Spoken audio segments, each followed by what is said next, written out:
um governo sério, o Ministério da Saúde, que de fato cumprisse a sua missão, deveria ter, lá em maio, junho, começado a sentar com os laboratórios que estavam desenvolvendo vacinas e começado já a negociar compras. Né? Então, nós não fizemos isso com a Pfizer, nós não fizemos isso com a Moderna, né? Nós não fizemos isso com a vacina Sputnik V, russa. Né? O presidente da República apostou todas as fichas apenas na vacina da Fiocruz. Na verdade, eu diria que foi a Fiocruz que convenceu o governo a assumir essa vacina como sua. Nós poderíamos ter começado a vacinação no Brasil em dezembro. Tranquilamente, podemos estar hoje num momento totalmente diferente. A responsabilidade foi a omissão do governo federal, que não assumiu em um momento, na radicalidade, essa postura.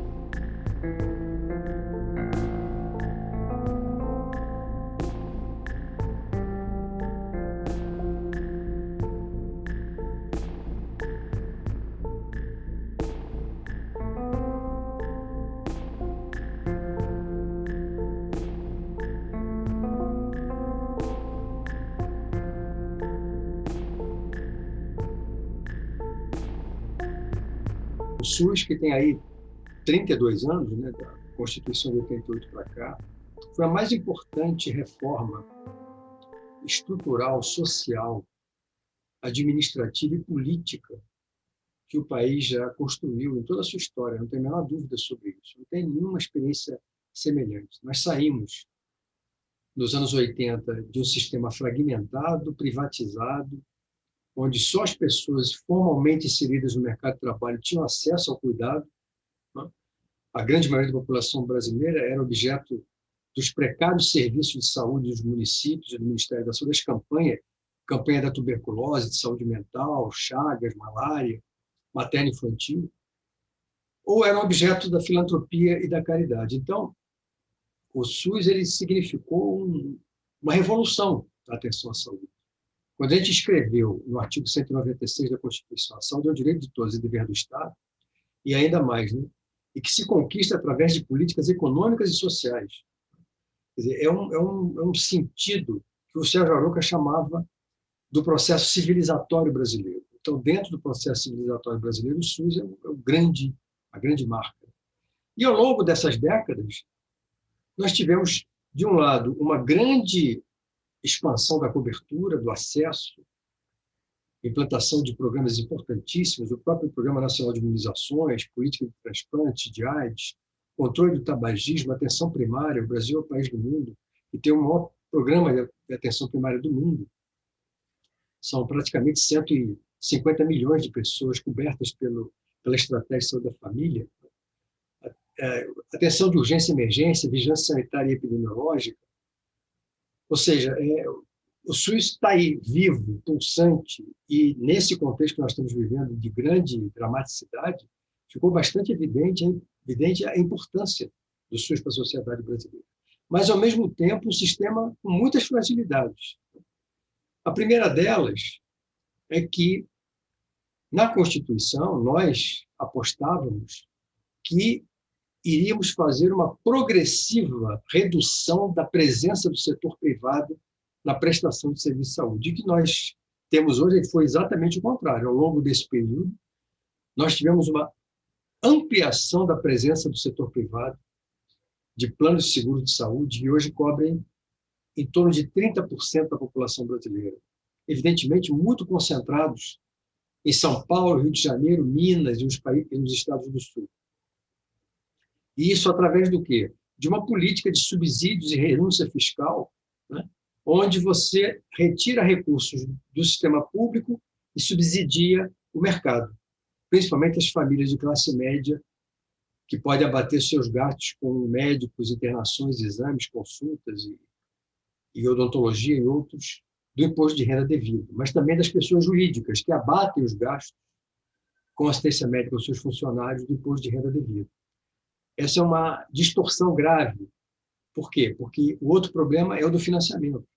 Nós nunca conseguimos, ao longo dessa trajetória, equacionar a questão do financiamento do SUS. Isso se agravou a partir de 2016 com a aprovação da Emenda 95, que retirou recursos reais do SUS nos últimos anos.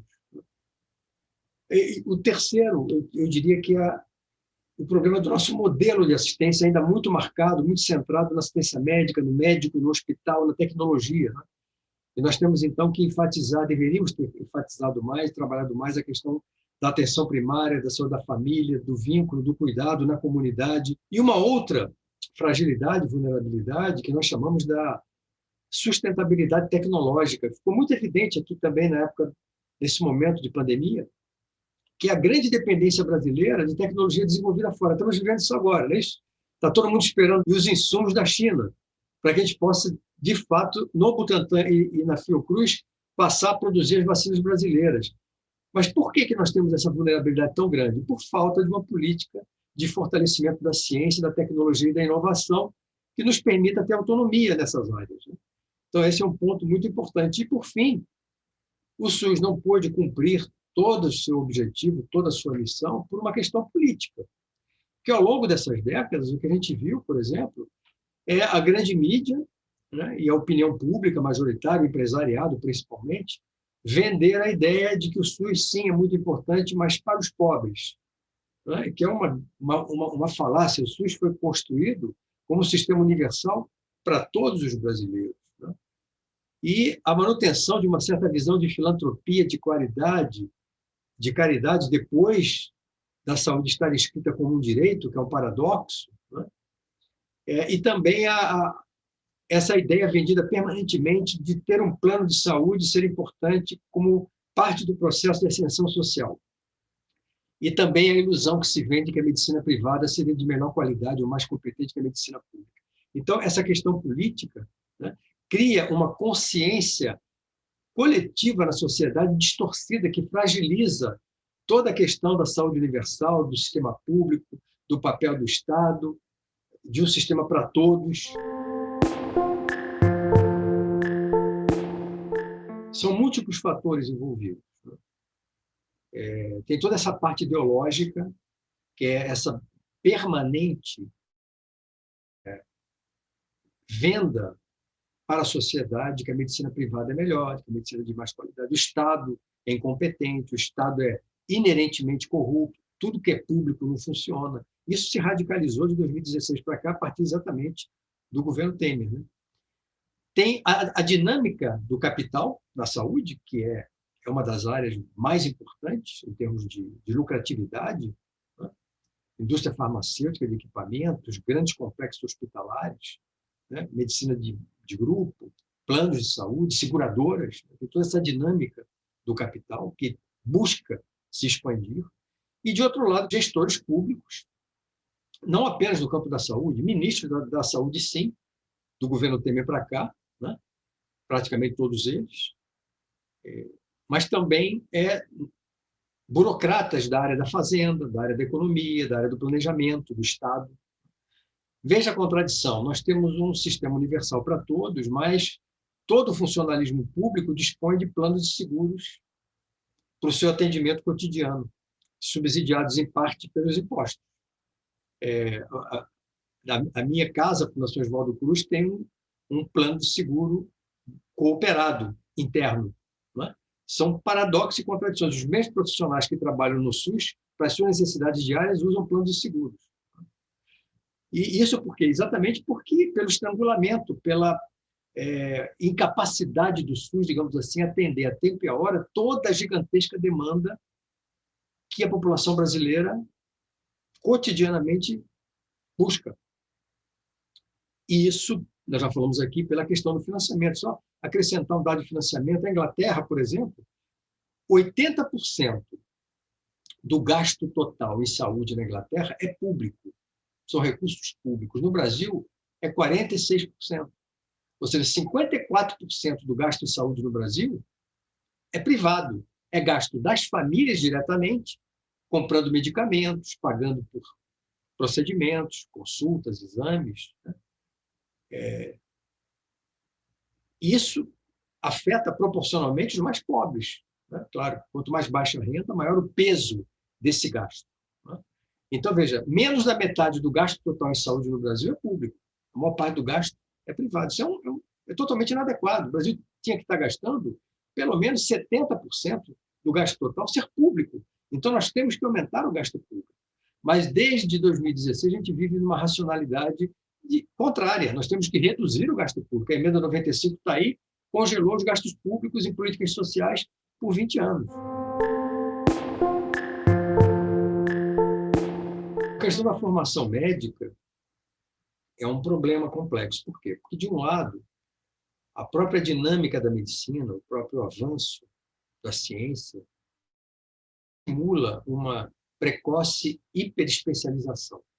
Então, não é incomum, por exemplo, você encontrar estudantes de medicina do segundo ano, do terceiro ano, já sabendo que vão fazer, sei lá, ortopedia, oftalmologia, neurologia, cirurgia cardíaca, e já direcionando a sua formação para esses campos. Então, você já tem uma fragilização da qualidade da formação na faculdade, sem falar na questão do acesso que você colocou, embora o ProUni, pela primeira vez na história do Brasil, do país, permitiu que alunos pobres, né, se formassem em medicina. E muitos desses alunos estão, nesse momento, se formando em faculdades de medicina públicas e privadas em todo o país. Isso é uma mudança extremamente importante que vai se expressar um pouco mais adiante à medida que esses alunos se formem. Mas a questão da qualidade do ensino é generalizada a impressão, a avaliação de que a qualidade do ensino médio caiu nas últimas décadas. Caiu, por um lado. Eu diria pelo fato de que parte das faculdades, principalmente das faculdades públicas, não estimula a dedicação exclusiva e tempo integral dos docentes e professores nos cursos. Esse fenômeno da hiperespecialização, da fragmentação. Então, quando o aluno chega no internato, ele deveria ter uma formação a mais ampla possível em medicina. Depois, na residência, ele poderia aprofundar a sua especialização naquela área que ele optou. Mas aí tem uma questão que eu quero chamar a atenção.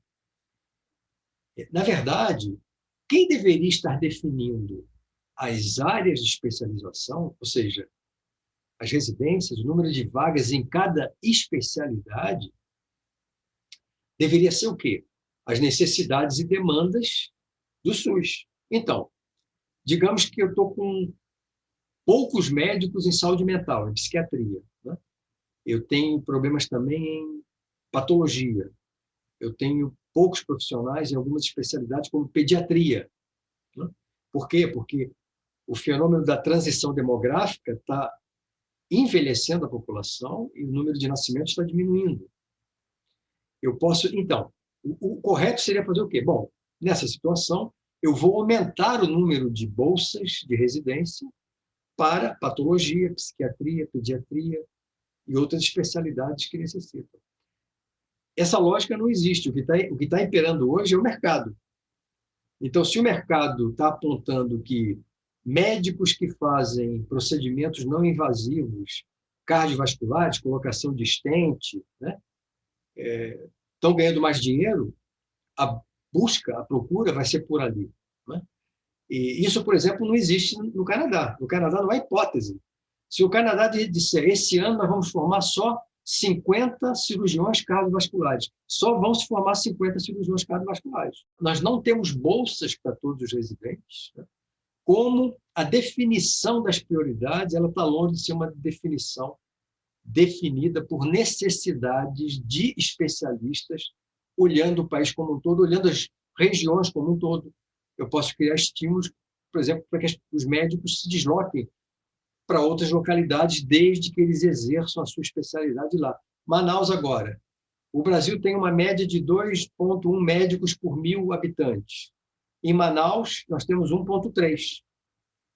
Praticamente a metade dos médicos, né? Por quê? A gente não tem nenhuma política de estimular que os médicos permaneçam lá. Se formem lá, permaneçam lá e façam sua carreira lá. Faltam políticas mais integradas, mais articuladas, que considerem, que levem em consideração principalmente as necessidades em saúde, né? E não as necessidades do mercado. Para o ministro, uma mutação de um vírus de outra família, família influenza, que causa gripe, no México, um vírus que circulava em suínos, saltou de espécie, adquiriu a capacidade de infectar humanos.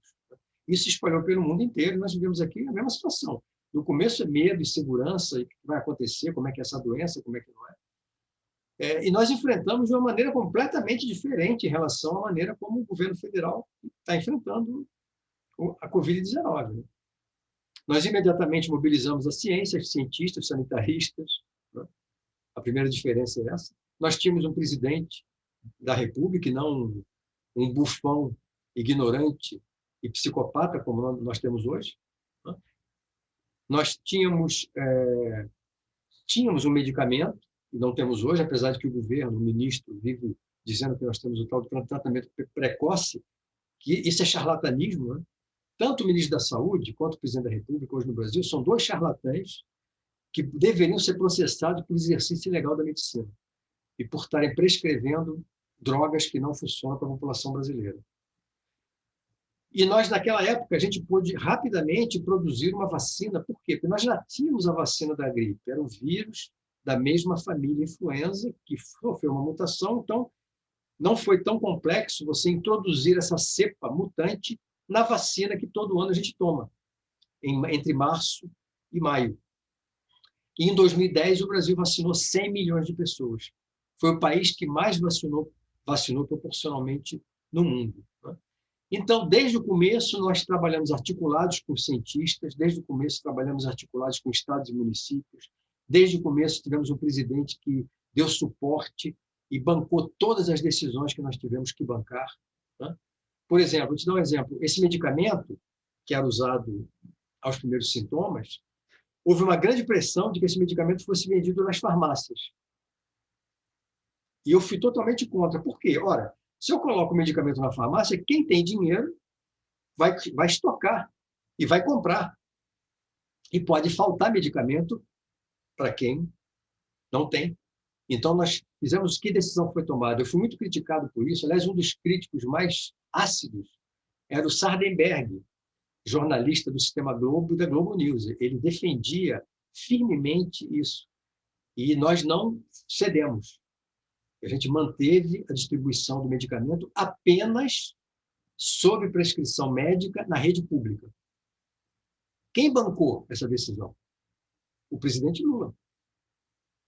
E hoje você tem um presidente que o tempo todo, desde fevereiro, trabalha para ajudar o vírus, trabalha para aumentar o número de mortes, trabalha para aumentar a ignorância, trabalha para aumentar o negacionismo. Eu acho que Manaus é uma síntese desse desgoverno que nós estamos vivendo hoje. Por quê? Primeiro, porque, como eu já falei, você tem uma oferta de serviços muito menor proporcionalmente do que outras regiões. Especialistas, leitos, respiradores, etc, etc. Segundo, porque houve uma grave omissão das autoridades, governador, prefeito, em relação às medidas de distanciamento. Né? A gente assistiu em Manaus, no final do ano, grandes mobilizações. Aliás, teve até uma manifestação lá contra as medidas de contenção, contra o distanciamento, contra o uso de máscara. As autoridades fizeram vista grossa. Omissão. Aliás, o governador é cúmplice do presidente da República nessas questões. Você soma isso, né? A conduta da população completamente alienada, completamente deseducada, completamente estimulada, inclusive, por essas posturas todas, né, que vão se acumulando, vão se somando, e a mutação, uma mutação do vírus, chamada mutação P1, né, que parece, pelas informações que nós temos, que ele tem uma capacidade de disseminação muito maior do que a cepa original, que circulava em Manaus no ano passado.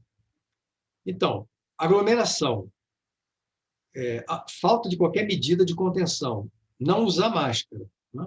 Como se tudo tivesse acabado, precariedade do sistema de saúde, omissão das autoridades, o resultado foi o que nós vimos. Né?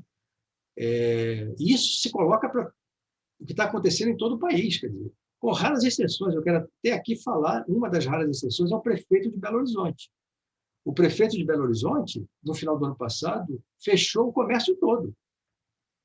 Bares, restaurantes, boates, shoppings, né? ele foi para a televisão e disse por que quer fazer aquilo. Eu estou fazendo baseado na ciência. E, infelizmente, é um caso, é um exemplo raro.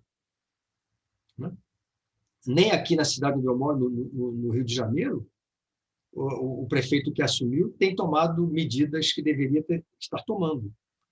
Então, você tem uma questão aí que é grave, que é a disseminação permanente, durante todo o ano de 2020, de que nós temos um tratamento precoce.